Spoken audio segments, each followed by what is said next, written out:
Welcome to Meenestham. Upcoming రివ్యూలోకి వెళ్ళిపోదాం.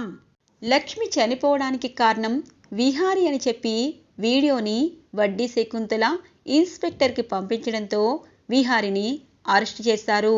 ఇక జేడీకేడి లక్ష్మి విహారీ కేసుని పర్సనల్గా తీసుకొని కావాలని విహార్ని జైలుకు పంపించింది ఎవరు అని చెప్పి అటువైపు నుండి ఇక కేసుని ఇన్వెస్టిగేషన్ చేస్తూ ఉంటారు జేడీకేడి.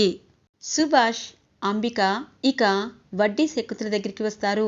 ఇంతకీ ఆ సిరిని ఎక్కడ పెట్టావు అని అంటారు. అయ్యో మేడం, ఆ సిరిని చంపకుండా ఎందుకు కిడ్నాప్ చేశావు అనగానే, మేడం ఆ సిరితో నాకు పని ఉంది మేడం అని అంటుంది. ఏంటా పని? నువ్వు పెట్టే రౌడీలు నీకు చాలా బాగా పని చేస్తున్నారు. ఎందుకంటే ఆ రోజు లక్ష్మి కార్ని విహారీ తన కొడుకు క్రిష్ ఫాలో అయినట్టు ఆ వెనకాలే రౌడీలు ఫాలో అయ్యి ఇక ఆ కార్ని గట్టిగా గుద్ది ఈ విహారిని ఆ సిరిని చంపేసినట్టు పక్కా ప్లాన్ని బాగానే ప్లాన్ చేశారు. కానీ ఆ ప్లాన్ని జేడీకేడి కనిపెడితే ఆ రౌడీలు వెనక ఉన్నది నువ్వే అని తేలుతుంది కదా అనగానే, అవును, అందుకే కదా మీ సహాయం కోరుతున్నాను. ఇప్పుడు ఆ సిరిని నేను కాపాడను. ఎందుకో తెలుసా? దాన్ని కాపాడితే చాలా అంటే చాలా మంచి జరుగుతుంది అనగానే, ఏంటా మంచి అని అంటుంది. ఏంటంటే అని ఒక విషయాన్ని చెప్తుంది. అంటే తను నీకు ముందే తెలుసా అని అంటుంది. అవును, ముందే తెలుసు.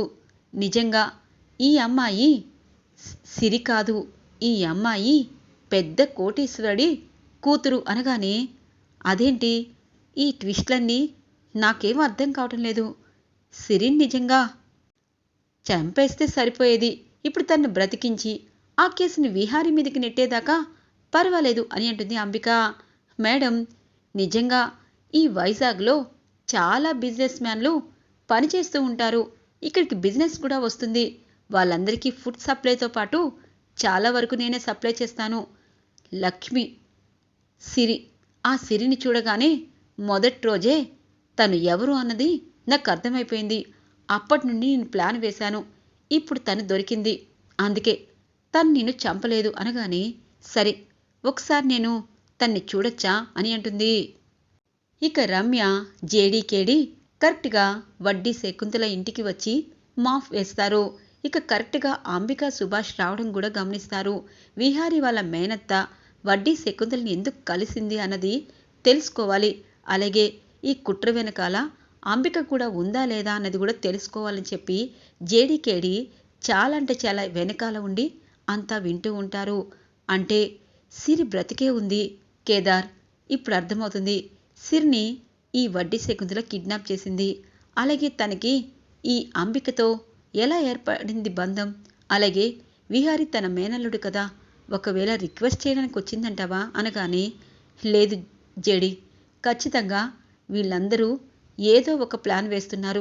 ఆ ప్లాన్ని మనం తిప్పికొట్టి అక్కడున్న సిరిని కాపాడితే కేసు క్లోజ్ అవుతుంది అని అంటారు కేదార్. అదే పని చేస్తున్నాము. అంబిక ఎవరినో చూడాలని అనుకుంటుంది. వాళ్ళు ఆ గదికి వెళ్తున్నారు. ఒక్కసారి అటువైపు కెమెరా పెట్టు అని అంటుంది. ఇక అక్కడి నుండి కెమెరా క్లోజ్గా పెట్టేసరికి అక్కడ లక్ష్మి కనిపిస్తుంది. సిరి సిరి అనే అమ్మాయి తనే అయి ఉంటుందా అనగానే, ఖచ్చితంగా తనే జేడి, ఎందుకంటే తనని కట్టేశారు అని చెప్పి అంటారు. అలా అయితే ఈరోజు ఆ వడ్డీ శకుంతల జైలుకి వెళ్ళడం గ్యారంటీ అని చెప్పి అనుకుంటుంది జేడి. ఇక ఒక్కసారిగా అంబిక లక్ష్మి ఉన్న రూమ్కి వచ్చి లక్ష్మిని చూడబోతూ ఉంటే జేడీకేడి రమ్య ఇక లోపలికి వచ్చి, అరెస్ట్ చేయబోతున్నాము. ఇక్కడ సిరిని కట్టేసి ఇప్పుడేమో మీరు సిరి చనిపోయిందని చెప్పి విహారిని జైల్లో పెట్టిస్తారా? ఎవరైనా తప్పు చేసినప్పుడు ఆ తప్పుని ఇంట్లో సరిదిద్దుకోరు, వేరే ప్లేస్కి వెళ్ళాలి. నువ్వేమో తప్పుల మీద తప్పులు చేసి ఇంట్లోనే సిరిని పెట్టేశావు అని చెప్పి అంటుంది జేడి. జేడి అనగానే ఇంతలో అంబిక, నాకు అర్థమైంది మేడం. మా మేనల్లుడు విహారిని వీళ్ళు ఏదో చేస్తున్నారని అర్థమైంది. అందుకే నేను ఇక్కడికి వచ్చి తనని రిక్వెస్ట్ చేస్తున్నాను అనగానే, అంబిక గారు, మీకు ఏదైనా డౌట్ ఉంటే మాకు చెప్పాలి. చెప్పకుండా తన దగ్గరికి వచ్చి మీరు ఏం చేయాలనుకుంటున్నారు? అలాగే ఆ అమ్మాయి వాళ్ళ అబ్బాయి చనిపోయిందేమో అని వాళ్ళమ్మ ఘోరంగా ఏడుస్తున్నాడు అని చెప్పి ఇక వడ్డీ శకుంతల తన గ్యాంగ్ని మొత్తం అరెస్ట్ చేస్తారు జేడీకేడి. ఇక సిరిని కాపాడి బయటికి తీసుకొస్తారు. సిరి ఒక్కసారిగా జేడీకేడిని చూస్తుంది. నా బాబు నా బాబు క్రిష్ ఎలా ఉన్నాడు అనగానే, చూడండి మేడం, తన బాబు ఎలా ఉన్నాడని ఇప్పుడు అడుగుతుంది. కానీ ఒకటి మాత్రం నిజం, మీరు ఎంతగా మీ బాబు కోసం ఆరాటపడ్డారో అవతల ఉన్న ఆ వ్యక్తి కూడా అంతగానే మీ నుండి పోరాటం ఆశించారు. మిమ్మల్ని కాపాడాలని మీ కొడుకుని తన ఇంటికి తీసుకువెళ్ళి జాగ్రత్తగా చూసుకుంటున్నారు. అలాంటి అతను మీ వల్ల జైలుకి వెళ్ళాడు. దాన్ని మీరు చూడాలా అని అంటుంది. చూడాలి, నేను బ్రతికే ఉన్నాను. నా కొడుకుని వాళ్ళ ఇంటికి తీసుకెళ్ళి చాలా బాగా చూసుకుంటున్నారు, చాలు అని చెప్పి అంటుంది. ఇక లక్ష్మి జైలుకు రాగానే ఒక్కసారిగా లక్ష్మి నడుచుకుంటూ వస్తూ ఉంటే ఇన్స్పెక్టర్ షాక్ అవుతారు.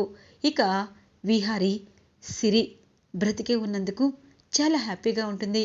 నేను ఇక్కడి నుండి ఆ క్రిష్కి వాళ్ళమ్మని తీసుకువెళ్తాను అని చెప్పి ఇక జైల్లోండి బయటికి వస్తూ ఉంటే ఒకరికి ఒకరు సిరి అలాగే విహారి చూసుకుంటారు.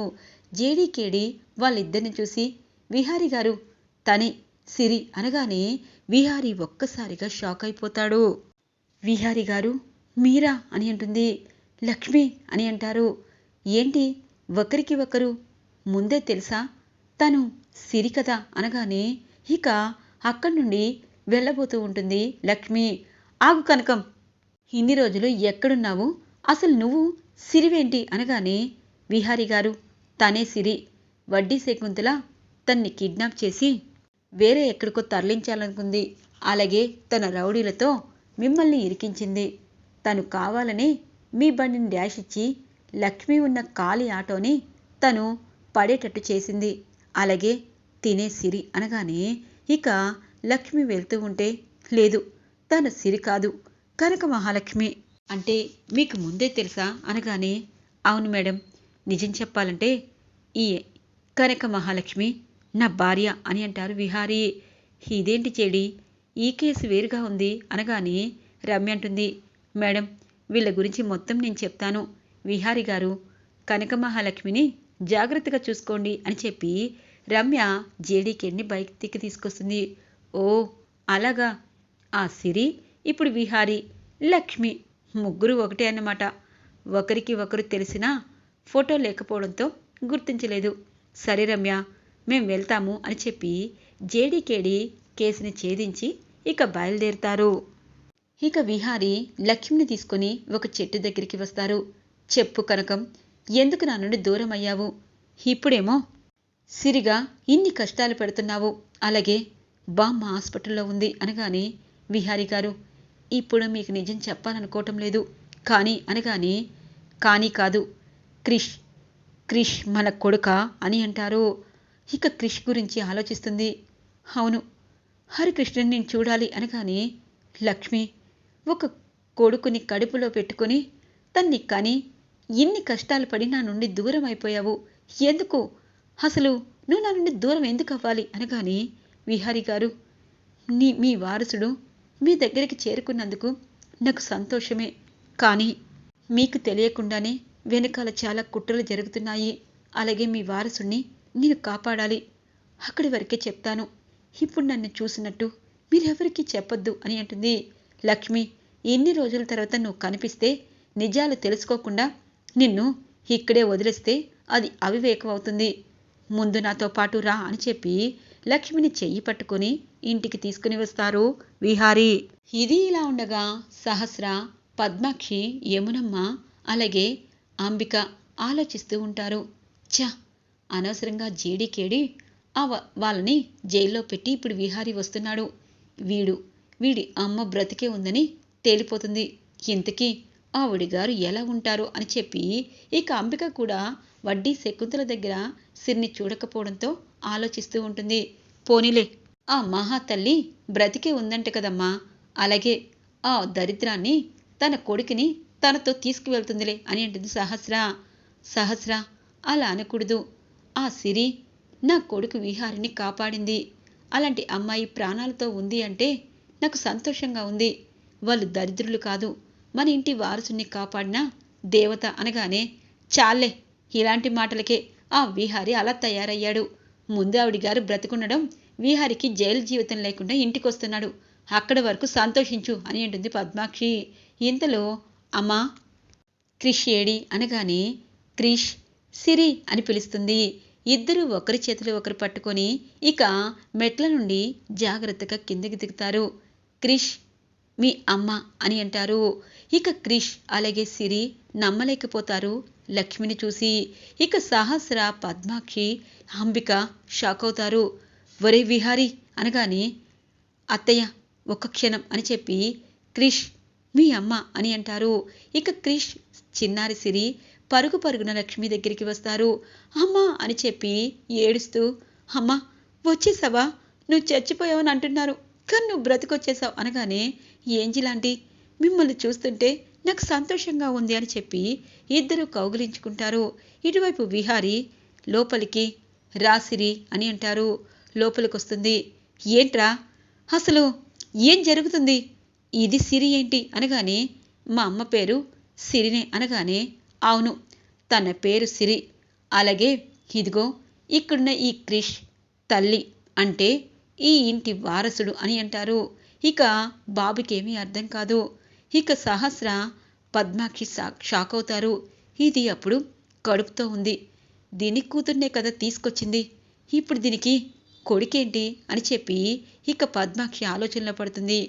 విహారీ నువ్వు చేస్తున్నది నీకేనా అర్థమవుతుందా అనగానే, సిరి నువ్వు మా ఆఫీస్లో ఇకపై ఫుడ్ క్యాంటీన్ తీసుకోబోతున్నావు, అలాగే నీ కొడుకుని అంటే క్రిష్ని మంచి చదువు చదివించుకోబోతున్నావు, అలాగే ఈ ఇంట్లోనే మీ ఇద్దరు కూడా ఉండాలి అనగానే, అది కాదు అనేలోపు, చూడమ్మా నువ్వు సిరిగా మీ అబ్బాయికి తల్లిగా ఈ ఇంట్లోనే ఉండొచ్చు అని చెప్పి అంటూ ఉండగానే పండు వస్తారు. ఇక పండు లచ్చిమమ్మ అనేలోపు విహారి తన్ని ఆపేస్తారు. ఇక అర్థమవుతుంది పండుకి, ఇక లక్ష్మి తన కొడుకుతో విహారి ఇంట్లోనే సిరిగా ఉండబోతుంది. ఒక బాబుకు తప్పించి అందరికీ లక్ష్మి అని తెలియడంతో ఇక లక్ష్మి జీవితం ఎలా ముందుకు వెళ్తుంది, అలాగే సహస్ర, పద్మాక్షి చేసిన కుట్ర ఎలా తెలుసుకుంటుంది లక్ష్మి, ఆ ఇంట్లోనే సిరిగా ఉన్న లక్ష్మికి ఇక తన కూతురు సిరి అని తెలుసుకోబోతుందా, విహారి కనకం వచ్చినా తన్ని భార్యగా బాబుకి తెలియనివ్వకుండా జాగ్రత్త పట్టడంతో అసలు విహారి ప్లాన్ ఏంటి, అలాగే అంబికకి షాకు మీద షాక్ అవడంతో అంబిక ఈసారి ఎలాంటి ఎత్తులు వేయబోతుంది అన్నది రాబోయే రోజుల్లో రాబోతుంది. ఈ రివ్యూ ఇక్కడితో ఎండ్ అవుతుంది ఫ్రెండ్స్. ఇలాంటి రివ్యూస్ ముందుగా కావాలి అనుకుంటే మా ఛానల్ని సబ్స్క్రైబ్ చేసుకోండి. Thanks for watching friends.